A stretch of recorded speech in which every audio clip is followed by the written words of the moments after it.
I seek refuge in the name of Allah from the accursed shaitan, and I begin in the name of Allah, the sublime, the most gracious, the most merciful, sending salutations upon the mercy of mankind. Muhammad, peace and blessings be upon him, the one worthy of everlasting praises. This is your humble orator, Muhammad Israel. And we're picking up from page number 25. This is in reference to the legendary military ideology of the Prophet sallallahu alaihi wasallam, the era of Sayyidina Ali ibn Abi Talib radiallahu anhu, after completing the legendary military empire, the era of Sayyidina Uthman bin Affan. The people loved Sayyidina Uthman bin Affan very much because of his good conduct, his closeness to the Messenger of Allah sallallahu alaihi wasallam, the hadiths that praised him, and the fact that he married two of the Prophet sallallahu alaihi wasallam's daughters, which is why he was called Dhu Nuraini. He was one of the senior companions who were given the glad tidings of paradise. He was subjected to injustice during his lifetime by some of the thugs.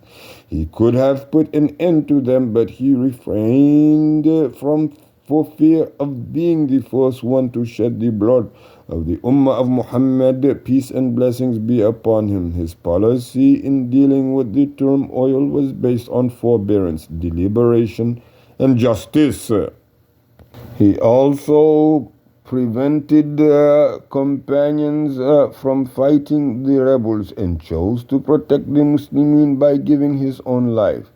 Hence his killing was the cause of a great deal of turmoil, and his murder cast a shadow on the subsequent turbulent events.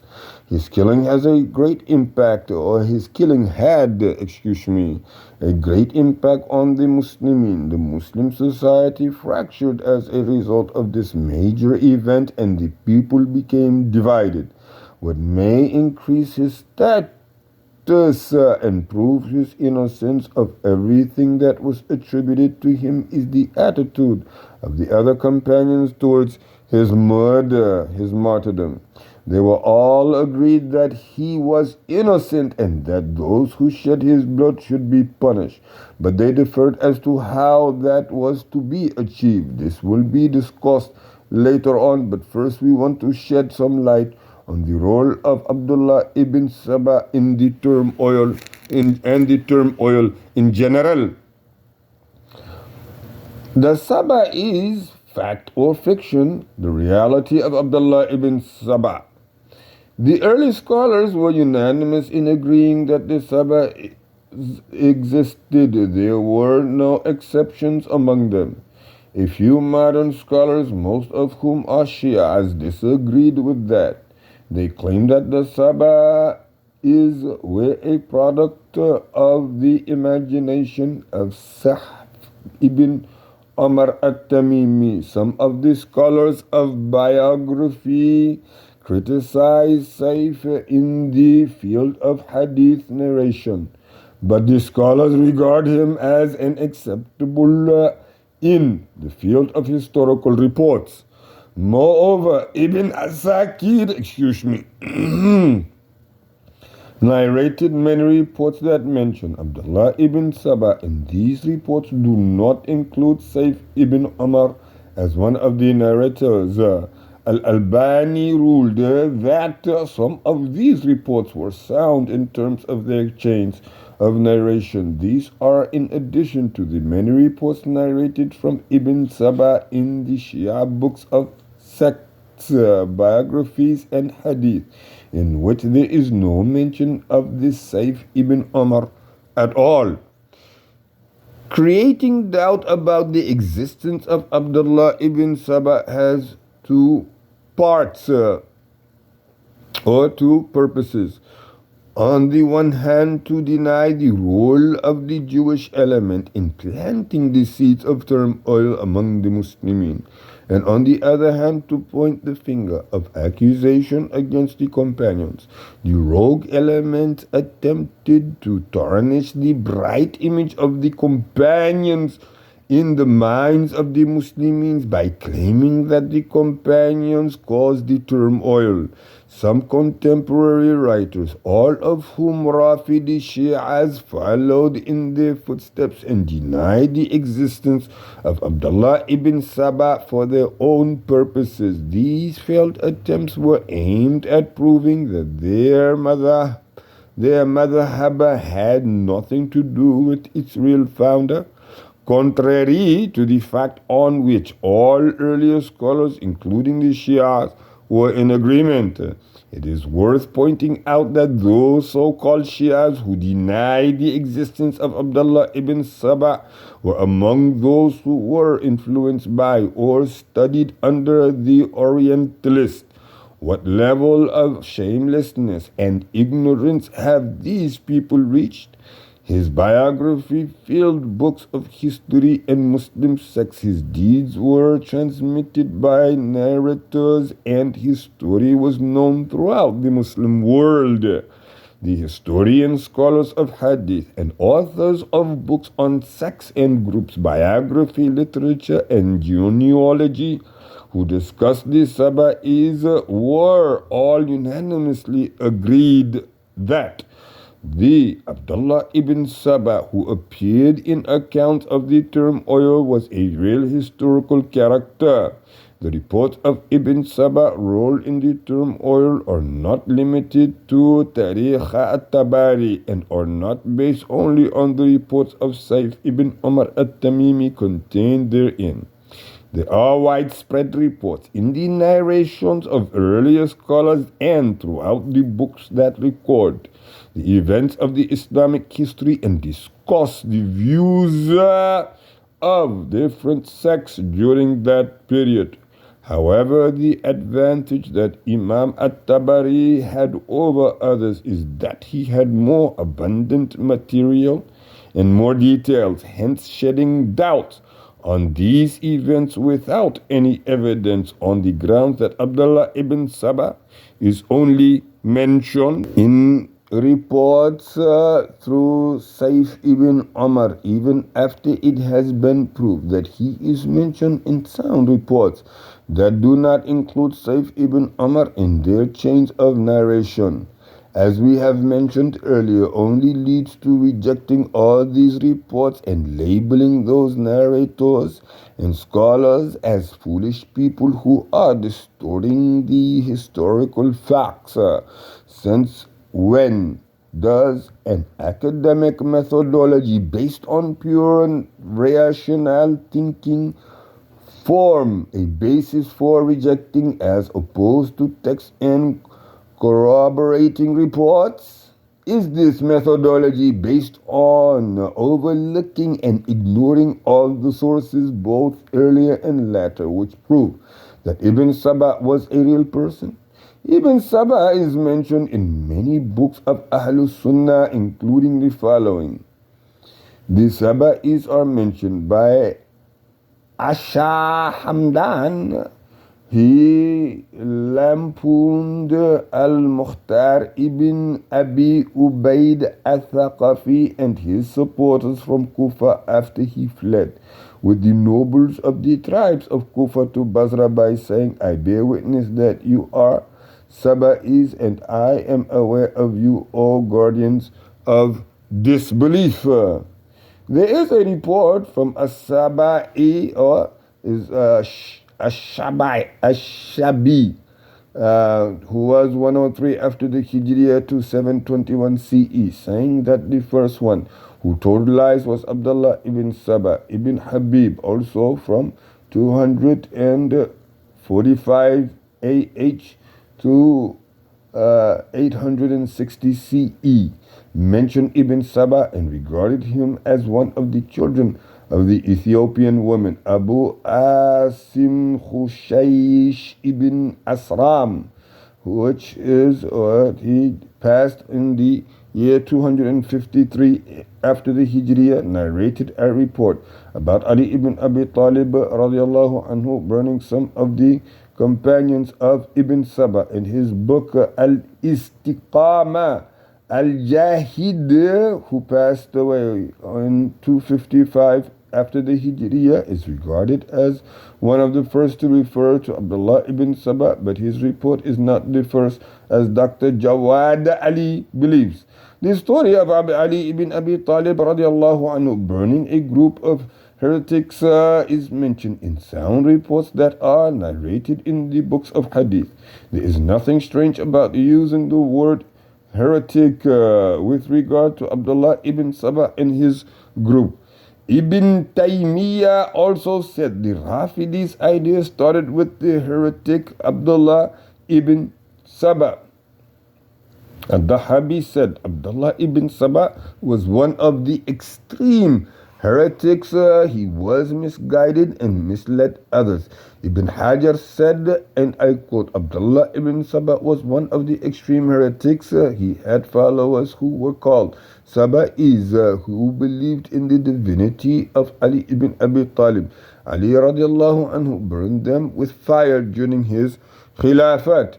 Ibn Saba is also mentioned in the books of Hadith criticism. Ibn Hibban, who passed in 354 after the Hijriya, said Al-Kalbi Muhammad ibn As-Sa'ib al-Ikhari was a Saba'i, one of the followers of Abdullah ibn Saba, one of those who said that Ali did not die and that he would come back to this world before the hour begins. If they saw a cloud, they would say the Amir al-Mu'mineen, meaning Ali ibn Abi Talib, is in it. The books of genealogy also confirm that the Saba'i group is named after Abdullah ibn Saba, and that they are a group of extreme Rafidis. Abdullah ibn Saba was originally from Yemen, a Jew who became a Muslim outwardly. Saif ibn Umar was not the only source for reports about Abdullah ibn Saba.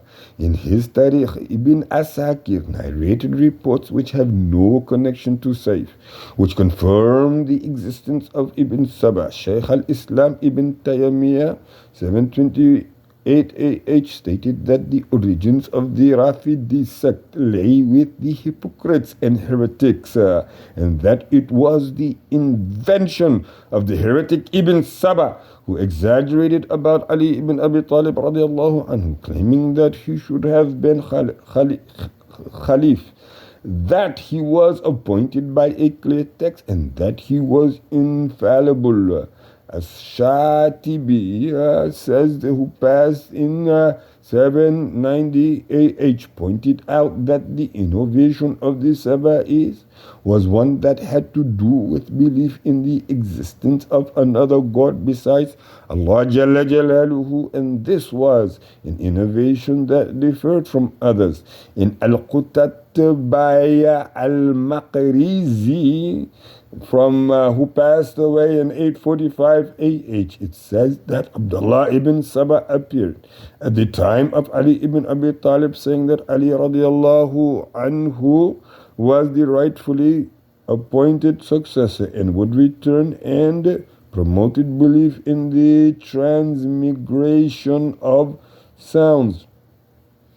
The Shia sources which mention Ibn Saba include following. Al-Kashi narrated that Muhammad ibn Qawlawiyya said, Sa'd ibn Abdullah told me, Yaqub ibn Yazid and Muhammad ibn Isa told me.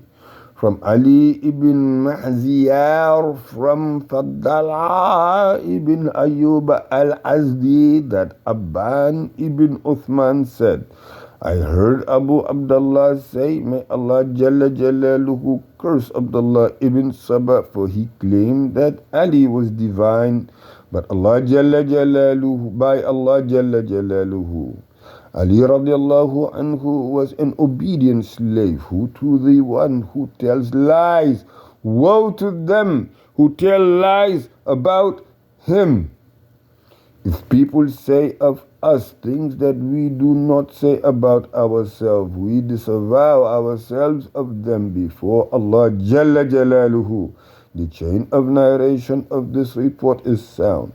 In Al-Qisal al-Qummi narrated the same report, but in connection with a different chain of narration. The author of Rawdat al-Jannat mentioned Ibn Saba in a quotation from Imam as-Sadiq, who cursed Ibn Saba and accused him of lying, fabricating, broadcasting secrets, and misinterpreting.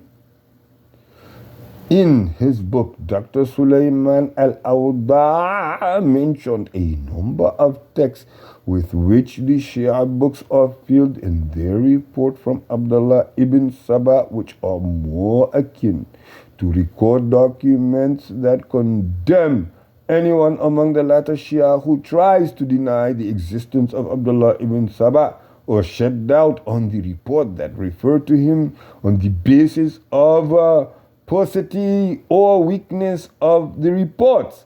Ibn Saba was an actual historical figure concerning whom there is no confusion in either the Sunni or Shia sources, earlier or latter. This is also the view of most of the Orientalists, such as Julius Falhussein, Van Fulton, Levi de la Vida, Goldzai, Ronald Nicholson, and Dwight Ronaldson, for a few Orientalists such as Siatani and Bernard Lewis. Ibn Saba remains a doubtful figure, or no more than a myth. Fred Lander remains uncertain. However, we should remember that we do not rely on these authors with regard to our history. The one who studies these sources, ancient and modern, Sunni and Shia, will be certain that Abdullah ibn Saba really existed and that his existence is supported by the historical reports. The book of Aqidah, Hadith, biography, genealogy, literature, and language also mention him a great deal. This idea was accepted by modern scholars and researchers. It seems that the first one to shed doubt on the existence of Ibn Saba were some of the Orientalists. Then this doubt was shared by the majority of modern Shia, and some of them denied his existence altogether. Among modern Arab researchers, there were some who admired the idea of the Orientalists and were influenced by the books of the modern Shias. Nevertheless, none of them has anything to support these suspicions and denials except doubt itself, which is based on whims and desires, speculations and assumptions. Whoever wishes to find out more about the Sunni Orientalists and Shia references which mention Ibn Saba may refer to Tahqiq Mawaqif al-Sahaba fil Fitna by Dr. Muhammad Hazan and Abdullah ibn Saba wa أثروا في أحاديث الفتنة في صدر الإسلام by Dr. Sulaiman ibn Hamad al-Awda. Inshallah, we will stop this one here at page number 31.